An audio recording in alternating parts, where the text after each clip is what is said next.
Welcome back to What Arty Noobs for General Disturbance. This is an SU-8. It's a Tier 6 Soviet SPG. It's located on the north spawn of Himmelsdorf, and it's under the command of Yarbas of OLIMP. And we've got 3 videos featuring the SU-8, all being driven by Yarbas. So this should be fun. 2 marks of excellence on the barrel. That's a 152mm howitzer, and it's based on the hull of the T-28, the medium tank. It's actually quite a fast starter once you get the hang of it. 48 kilometers now. Not as fast as some other Artys, but he was trying to give the BP there a bit of a hand to get into position. Now, it's also now, because of the nerfs in the M44, one of the fastest reloading Tier 6 Artys. So it's actually quite a fun Arty to play. Okay, he's found a firing position. It's a bit too close to the engine shed, but he's found a target. Oh, an AMX 12-ton there. Yes, I think he'll want that guy. Okay, so he's dialing in, and it sounds like an event's about to happen. Rounds out. Well, that one hit the building. You can see the building fairly well damaged already. Now there's enemy tanks at the other end, including an enemy Arty. But from our current position, we're going to find it difficult to hit him. Okay, we're loaded. Rounds out. Oh, he got him with one shot. Only 19 hit points left, but he didn't get the kill. Oh, and he has been spotted, so he needs to move. He was definitely seen. The enemy will probably try to take him out now. It's loaded, rounds out again. And I think that one exploded near to one of the enemy Artys, so he's going to change position just in case that Arty decides to get some revenge. This engine shed, this building, is actually quite difficult to fight next to. You sometimes need to go a little further either side. Oh, you can see fences being knocked down, so somebody's there. And he just hit somebody who was still sitting there, but he got a blind hit on them. The shell hit the target and didn't explode. And that means that it was a blind target that he struck. So something is down there. He fires another one in. This time it explodes. And that means he missed the target. Now his teammates will probably find out who that enemy was. It could be the AMX-13 FL11 who was down there earlier. Okay, he's moved over just a little bit, and he's just hit another one. And this could be the Skoda T40, who was also seen at that position a short while ago, but is unspotted at the moment. The standard reload is 19.65 seconds, and you can see here that Yarbas has got 16.4, so he's actually improved that by 3 seconds, and that could make a big difference. You notice how the VP is also staying alongside him, probably for the side-by-side skill. You can see that that's what Yarbas is using as well. Close proximity means that they get an improvement on crew skills, but it also makes them vulnerable if they get spotted. Now he's firing right up onto the castle, and he gets a direct hit on the Matilda.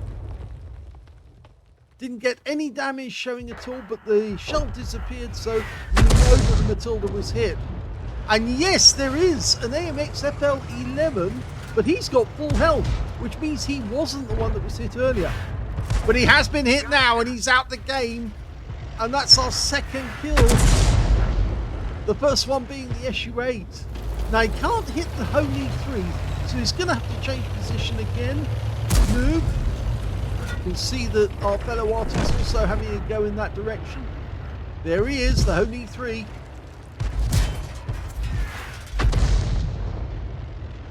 Lines it up, rounds out, and yes, he got the kill, so that's his 3rd kill. But the enemy tanks are very close by, and so he has to move. There's a Panzer von Vier only a short distance away, and this way there's an M4A1. Now that guy is lined up. Ooh, now he did get damage, 185. And he goes down, so he got some assists there. The Bumpy has moved off, so he's not involved. He's actually coming towards the cat. We're loaded. Oh, what a shot! Got him on the move, didn't even lock on, just manually aimed it onto the target and got a kill. There's only 2 enemy remaining now. The Matilda, who's up on the hill, and another Matilda, who don't know where he is precisely, but he was seen on this side of the map. So he's going into this little corner here, and he's expecting that the enemy might actually try to drive past him. If he does, he's going to get a shell right in the side, and that could be the end of his game. Although I would say that his teammate in the PP, the 105 Left H 18B2, is in the railway yard, and he can't see that Matilda. So fairly good chance that Matilda is still wandering around somewhere else. The AMX CLC is headed for their cap. Our Fifi's still alive and wandering. It's amazing that guy is alive when that Bumpy could have turned around and wiped him out. But we found the other Matilda, and he's right down the other end of the map. So now we can go movement and get down there. We've got 4 kills. He's got 50 shells left.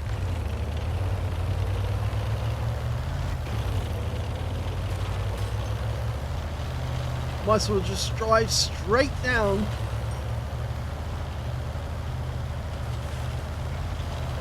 This Arty can be used for shotguns at close range. As you can see, he manually aimed 2 shells onto the enemy, just visually guided it on.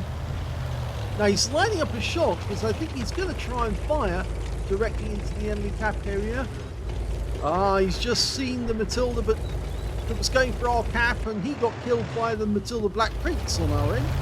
But now unfortunately, he's not able to get a shot on the other Matilda who's engaging our AMX CLC.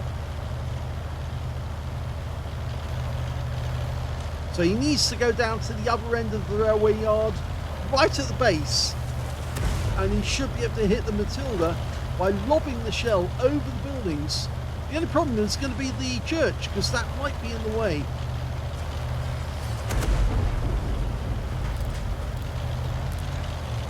Well, he's decided he's going to go in there and do it manually. He's going to shoot the guy with a shotgun and get it done that way.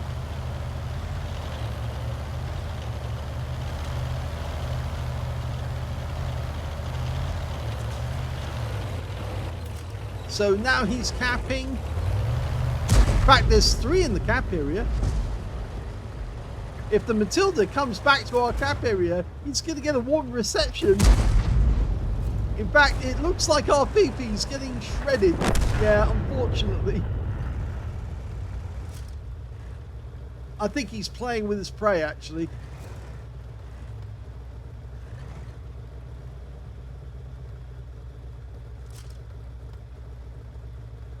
Okay, the Matilda is headed this way. Slowly but surely.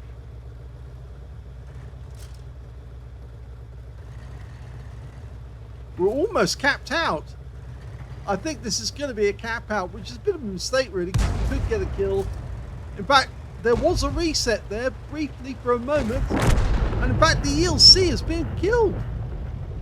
So it's not going to be a cap out. It's going to be a kill, because the moment he comes around the corner, he's going to get annihilated by this howitzer shell. Wait for it. There he is.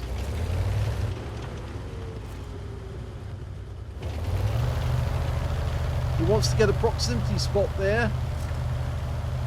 He's waiting till the last second. That Matilda must have a defender medal by now. But he is a one-shot, so drive round the corner and claim your kill. Oh, and unfortunately the kill goes to somebody else.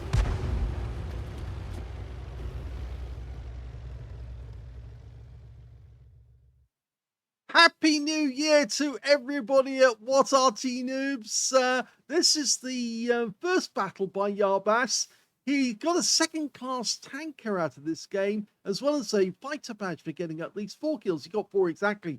And a bruiser medal for getting at least 5 critical hits. In fact, he got 9. His win rate in this game, 3,133. But I felt he actually left it a bit late to go around the corner and kill that Matilda. He could have just driven round. Even if he'd taken a round from that guy, it still would have been extremely funny. And he would have got a shotgun kill on the Matilda. He could have possibly even got a ram kill on him because he was that low on health. Anyway, let's have a look at the team score. Well, we can see the highest damage in the game actually went to the Panzer von Vier, who picked up a cool-headed Leather Slaves medal, high caliber, and a top gun for 2,593 hit points of damage. I said that those things are dangerous. They are really dangerous in the game. They are way OP. If you get a chance to get one, do get one, because they are just tremendous fun. You just run around the battlefield, eliminating everything that gets in your way. Second highest damage went to Yarbas with 1,643. Third highest damage, the Tiger 131, who managed 1,503. When it came to kills, it was that Panzer von Vier who got 7 kills.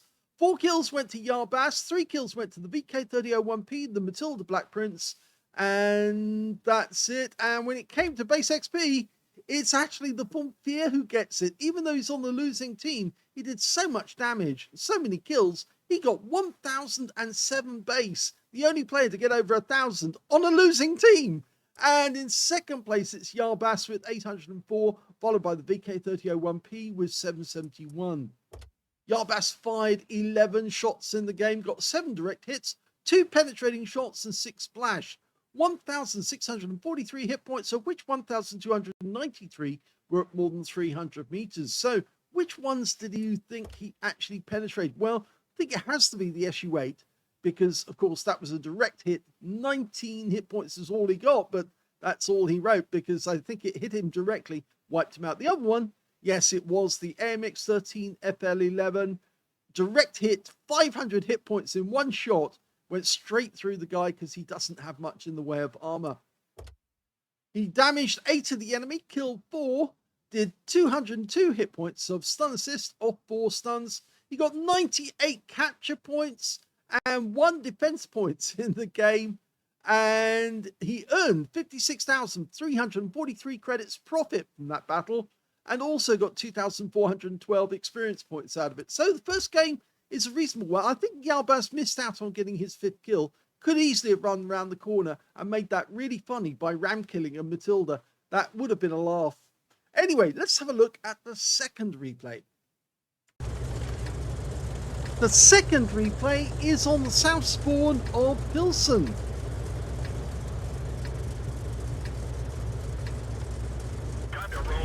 Game on.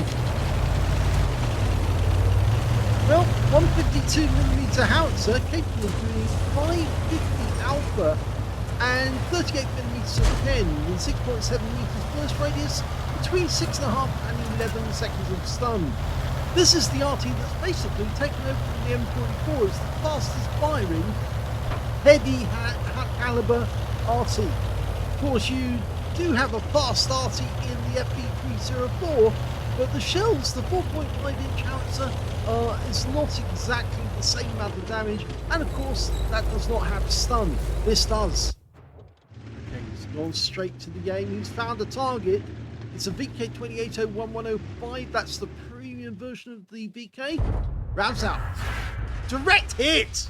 Oh my god, yes, that's a good shot with his first one. Right on the money. Selecting another target, he spotted a T-52, discounts that, sees a Tiger 131, and I think the Tiger 131's the next victim. Rounds up. Yes, he got another hit. 133 hit points from that one. Looking over onto the right side of the battlefield, we've got a KD2 where he shouldn't be. And I think that's going to be his next victim. He's loaded. Lines up the shots. Now the guy's moving. I'd say he's just about there. Don't wait for the guy to appear. You've got plenty of shells. You get 26 shells in this Arty. Instead, he switches to a T-52, so he has to dial in all over again. And the T-52's moving now and in cover. Now, this Arty can fire on the move. Fire at targets that are on the move. He's fired in for a splash. And he does get some splash, but not enough to wipe out the T-52. But he has made him a one-shot. And in fact, I wouldn't be surprised if we see that he comes up as being killed very shortly. Okay, 88, rounds out. Goes too long. Okay, our VK's out of position. He's gone too deep. And the 88 is after him. We've now got a VK2801-105. I think that was the first one we hit. He's changed position altogether and he's joined the inside of the map. And our T-52 is still there as well. And the KV-2 is also still in action. But the VK just goes down. Come on, somebody slot that T-52. And he's having to dial in. Nope, that wasn't going to work. In fact, there's a VK2801. Oh, is it not a 2801? It's a T-3484 on the move over there. And now we've got real trouble because our Hummel decided to go too close to the enemy and, well, that's tracked him. Makes him a one-shot for the Jackson. The Hummel tries to shotgun him, but the Jackson gets him in the end anyway. So we're 2 down on the enemy at the moment. This isn't going very well. Now, let it dial in. That's it. Fires surround in and... Nope. Didn't get the strip. The Tiger 131's come a long way south. He's actually made himself fairly vulnerable now. He's showing his side to us and his front. We're loaded. Oh, he's adjusting. Left that late. But he did hit the vehicle. Trouble is that there's a direct line of sight between us and him, so he needs to get amongst the bushes. And there's an event going on at the moment. Now that's the same T-52 from earlier in the game. Line it up. Oh.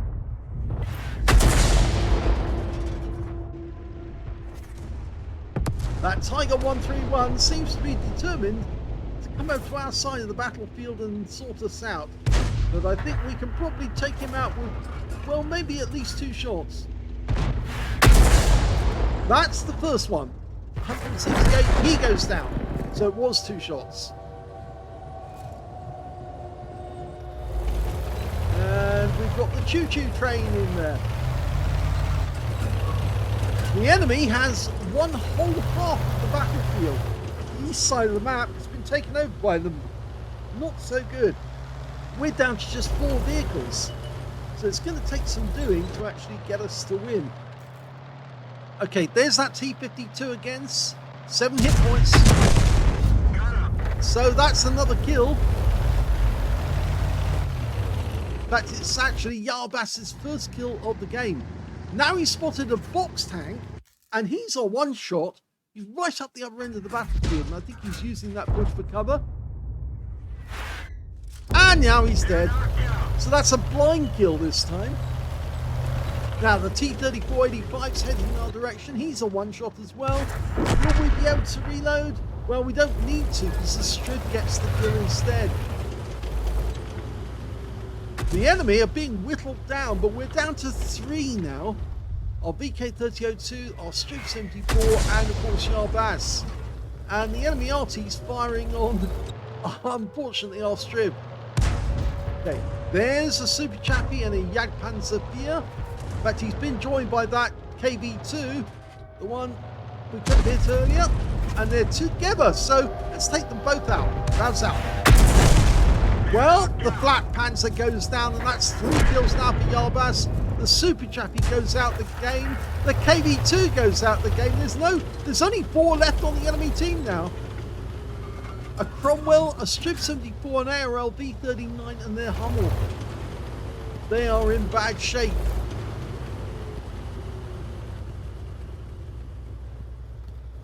It's been successive tanks wiped out, most of them with very small amounts of health left.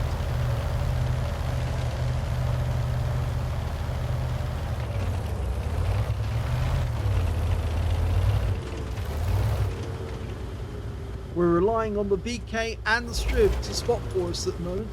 The view range of this Arty is only 260 meters, but we've got the bushes in front of us.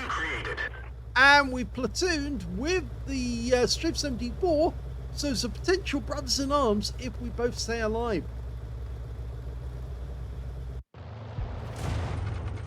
There's one of the enemy, the Strip.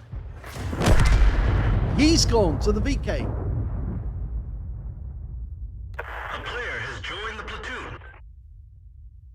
Now the numbers are even. It's changed things around, and I suspect that the enemy is going to be very reluctant to attack us. In fact, here comes the RL, and the VK gets him too. And in fact, now we're platooned with the VK, and all of us have 3 kills. So if we're going to get the brothers in arms, we really need all 3 members to survive. The one we've got to watch out for now is the Cromwell. Now, even though I'm an Arty fan, I'm not sure that Hummel player has actually been up to it, because of course he has been firing rounds at the strip and missing. So we're going to follow the strip and the VK, and he's found the Cromwell. Okay, aim. There he is. There's some damage. Line it up. Let it settle. He's about to move. Go for it. Yes! Another kill! Yarbas gets 4. There's only the Hummel left. So long as everybody stays alive, that means that we will get 11 kills overall between the platoon. Just one short of getting crucial contribution. Changing position.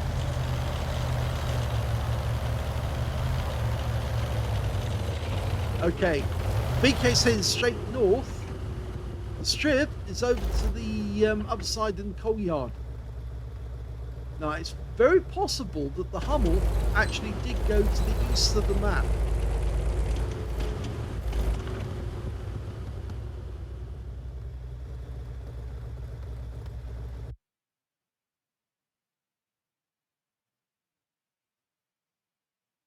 We're covering the west side at the moment. Our view range doesn't extend that far, so obviously he wouldn't be able to see it. And they found the Hummel. He's right up the other end of the map. And he's right next to the water, and that's it. The game's over. They won.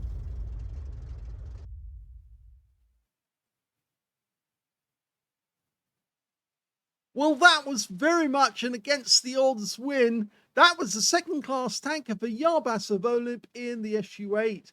He managed to get a Reaper badge for taking out consecutive enemies with consecutive shots. He got a Fighter badge for getting at least 4 kills. He got 4 exactly. A Bruiser medal for getting at least 5 critical hits. In fact, he got 11.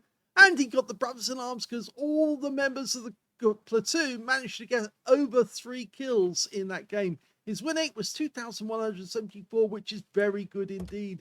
Let's have a look at team score. Well, the highest damage in the game actually went to the VK3002M, and he got the highest fast kill of the game. He got a Brothers in Arms and 1,697 hit points. Second place went to the Hummel on the enemy team with 1,650. So I suppose I should apologise, because he was actually a good player. It's just, unfortunately, his team was letting him down. And the third highest damage goes to that Cromwell that Yarbas got a direct hit on and wiped out. He got 1,579 hit points of damage. When it came to Yarbas, he got 1,208 hit points, and the Strip 74 did 870.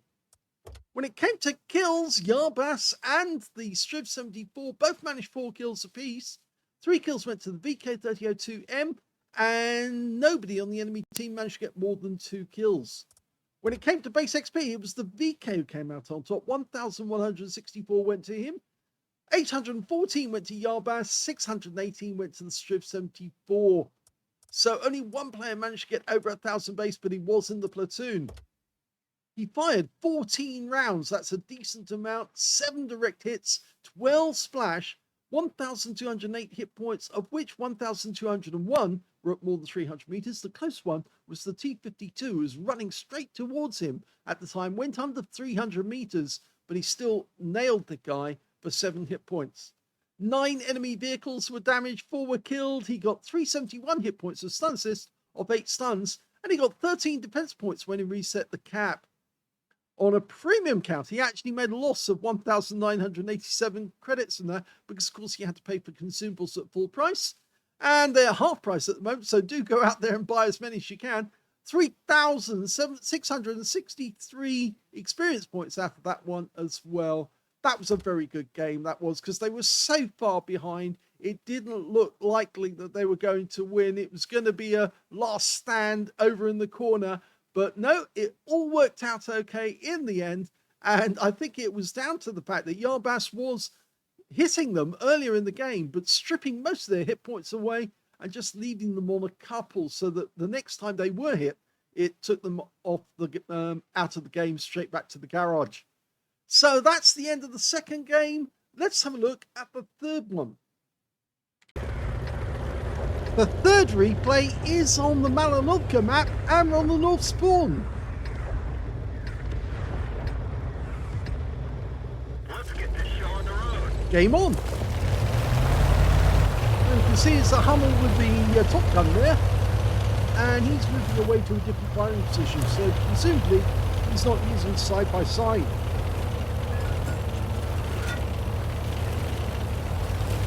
Now, the SU-8 never got built, mainly down to the fact they stopped production of the T-28, which would have formed the hull of the vehicle, and so they couldn't actually produce any more.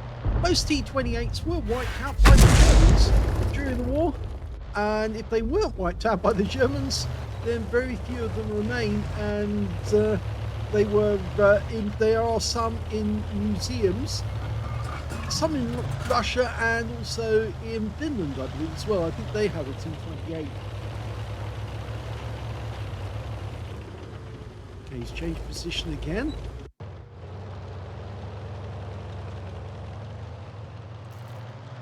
Now, he's got a chance of hitting this Nashorn, but he needs to dial in fully. Because half his rescue is obscured. It hits the building, but that Nashorn definitely got stunned. And I think it's probably discouraged him from going close to the building, or close to that corner rather. He's going to do it again, which is very bad news for him, because we're ready. And this time down he does go down, but he actually goes down to an SU-100 on our team. So we didn't get anything from that shot, even though it was on target. Tier 6 game with Tier 6 tanks only. Got a BK-3002 who's making his way across near the lake, but we're actually following the tanks that are going up the hill instead. Dialing in on the Tiger. Last known position. Can see this VK. Need a bit of lead on the target though, when you can see them going up the hill that fast. And also remembering it's a long distance away, which means that you have to lead the tank. It's 2 seconds before the shell actually will hit the target. Okay, he's aiming up near the windmill. We've got a T-34-85, the P-43 Pilsen and a Porlak tank. He goes to the P-43. Good choice. 230 hit points of damage from him. He was the most exposed, and he was also the most stationary, which makes him a perfect choice for the first shot. He's now moving about to try and avoid being hit, but it's not going to stop him. And gets another hit, 143. Now, the Porlak tank and the T-34-85M are now making themselves better targets because they're sitting alongside each other. So we're hitting 2 tanks with 1 shot. Round out on the P-43 again. You can see he's learned something now, because his behaviour has changed, and he pulled back before that shell impacted. These guys, meanwhile, have not learned, and that's it. Aim for the Porlak, and as the T-34 goes alongside you, then you'll get damage on both. Well, the Porlak suddenly realised what they were doing was dangerous, so he's pulled around the corner We are loaded, but he decides not to shoot. Okay, we've got a T-3485 who's suddenly gone stationary and takes a hit for 157. Good shooting.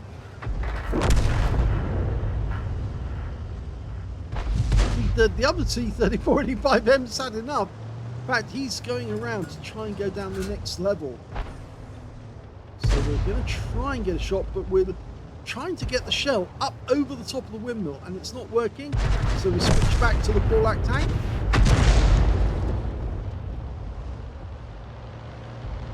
You see, yes, that those T-34s actually went low, and they've gone with the Tiger 131 to push our guys out of that corner. They line up a shot, bounce out. Oh, now that was very shallow, because that one hit the cliff edge. You can see that we're on the cliff edge, right on the very edge. And we just lost our T-3485M to the Tiger 131, and he's pushing on, but he did get tracked. Bounce out. And now he's badly wounded. In fact, he is a one-shot now for anyone on our team. He's been tracked again. We're going to be loaded momentarily, but we don't need to worry because he has actually gone out the game. So despite the fact that the enemy has captured the north of the hill, or top of the hill, he's really got nothing they can do with it. That VK is still on the ramp, and he might be able to get shots on some of our guys. Looking at the T-52, he's down near the field. Lines up the shot. Direct hit! 206 hit points from that one. And he's gone down, so we got the stun assist off that one as well.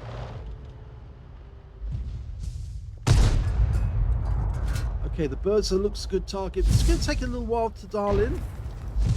He's marked it as target to say to his teammates, that's what I'm going for. Always worthwhile doing that because, of course, then your teammates will follow up. Once they see the shell go in and they've got an immobile target, they know that they can hit it and it won't pull back.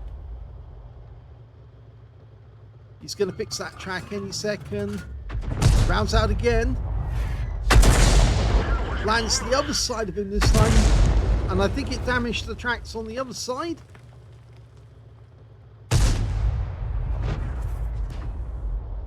Adjusting his aim. Still half a reticule. But it's a good shot! 196 leaves him on 3 hit points. And the next shell that hits him will take him out the game. Oh, a shell did hit him, but hit him in the armour. And yes, just to prove me wrong, but another shell, this time from the Hummel, takes him out. So we are now equal on numbers. I'd say the advantage lies with the enemy at the moment because of that BK-3002 and the Polak owning the top of the hill, but I don't think the Polak can do much about it from up there.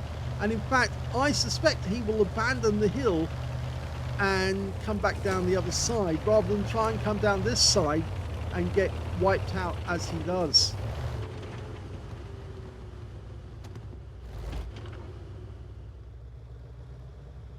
Now that VK, all he has, he's been very cheeky and he's got company. I was about to say the VK will probably come out of his ramp and now try and hunt for us. But look at this on Dickermax. Shell lands near him, gets some stun. That shell should have impacted and penetrated. Dickermaxes do not have a lot of armor, but they do have a 105mm gun. And unfortunately, we've just lost our Hummel to their M44. But look at that, the Dickermax takes a hit for 189. It's a one shot, the VK's gone. It's just the Dickermax. And now we're being fired on. And he didn't get it right. He was near, but not close enough. Okay, focus on that Dickermax for the moment. If the Basotto can acquire him, there he is. Yes! And that's the first kill for Yarbas. Enemy RT trying again, failed the first time, fired too close this time, and was well away from where we were. Again, Yarbas is relocating after shot to make sure that there's no way he's going to get killed. And it looks like that M4A3E8 has decided to join us because, of course, there's safety in numbers and he's lost most of his hit points. And it makes a lot of sense for him to be near his teammates in this battle. They can protect him and his gun will still be useful.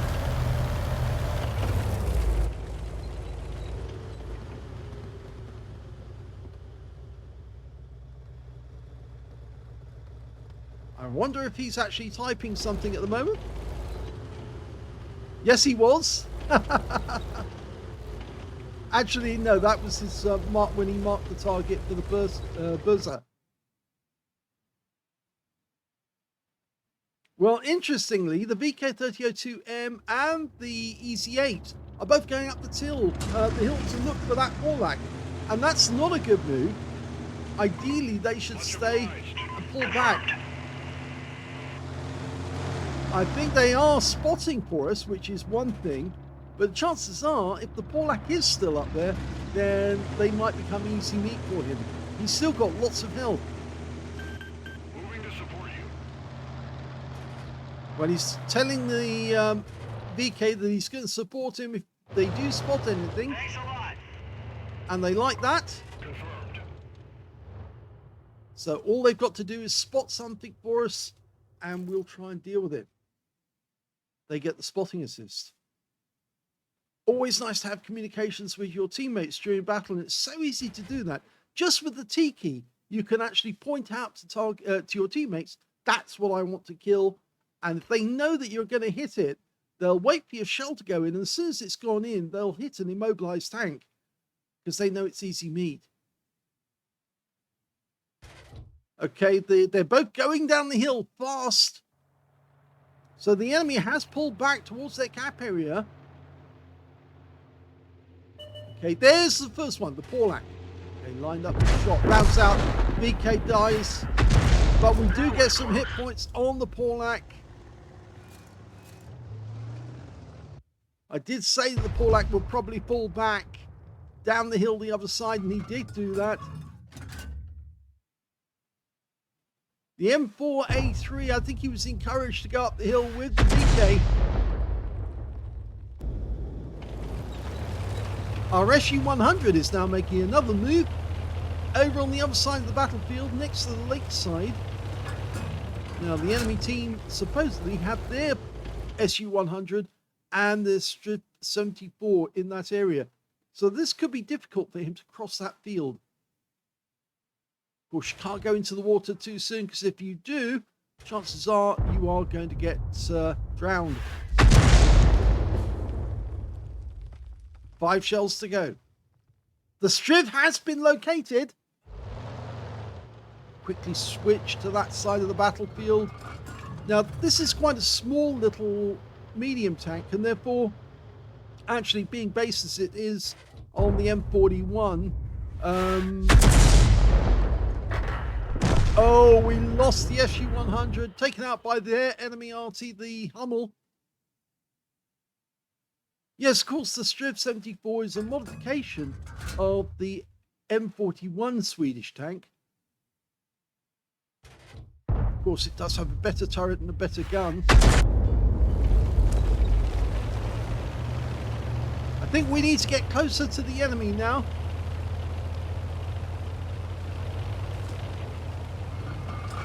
Our SU-100 is stopping the enemy from coming over the hill.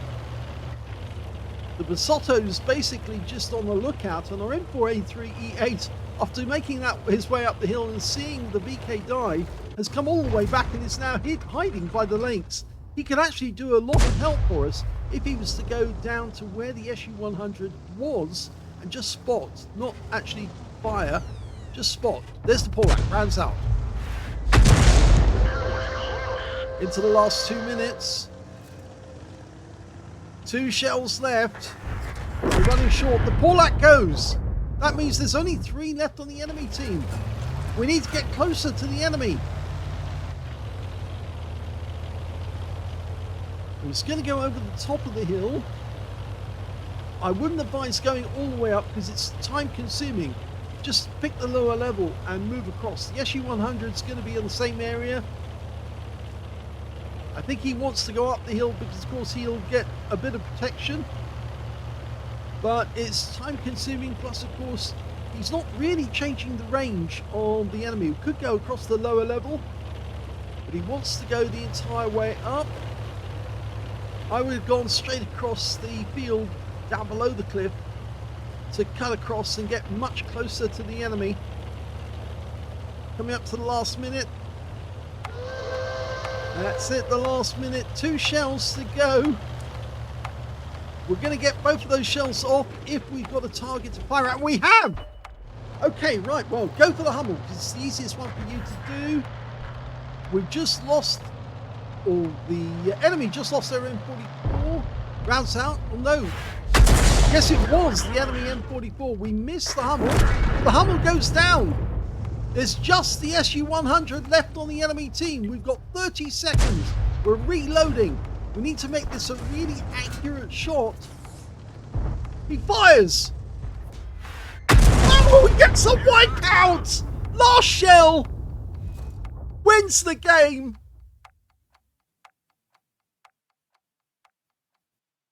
What a great way to end a 3 replay video on the SU-8 with Yarbas of OLIMP, and getting a first class tanker, a Bruiser medal for getting at least 5 critical hits. He got 15. A Faden's medal for killing the last enemy with the last shell in his magazine, and a Confederate as well for hitting more of the enemy than anyone else on his team. His win rate in that one, 3,475, which is Super Unicum standard. Let's have a look at team score. Well, he didn't get the highest damage because that went to the SU-100 on our team. We've got a Pescucci's medal, high caliber, and Top Gun. Second highest damage in the game actually went to the Paulak tank on the enemy team with 2,076 hit points. For the third highest damage, that went to Yarbas with 1,905. Very well played. That last shell, I thought, well, it wasn't fully dialed in, but he fired anyway, and the guy was side on, and it just sived right through him and wiped him out, picking up a Faden's. When it came to kills, we can see the top scorer was the SU-100. He got a Top Gun, 6 kills. 4 kills went to the Hummel on the enemy team, so he was a good player. And I think he was the one who was doing the counter-battery work. And then the third highest number of kills, well, that goes to Yarbas and a number of other players who all got 2 kills apiece. Includes the IKV-65-2, the VK-3002M, and on the enemy team, their Tiger 131 and their M44 both got 2 kills. And when it came to base XP, he's got second place on that one. The highest score was the SU-100, 1,034, the only player to get over 1,000 base in the game. 983 went to Yarbas, and 826 went to the M4A3 Easy 8, who also picked up a Spartan medal in that game. He was alive at the end, even though he stayed alive. So well done to him for doing that. But what a great game. Let's have a look at detail. 26 shots fired, the entire magazine. He got 8 direct hits on the enemy. None of them penetrated, so he didn't penetrate that last enemy. 19 splashes, 1,905 hit points, all of it at more than 300 meters.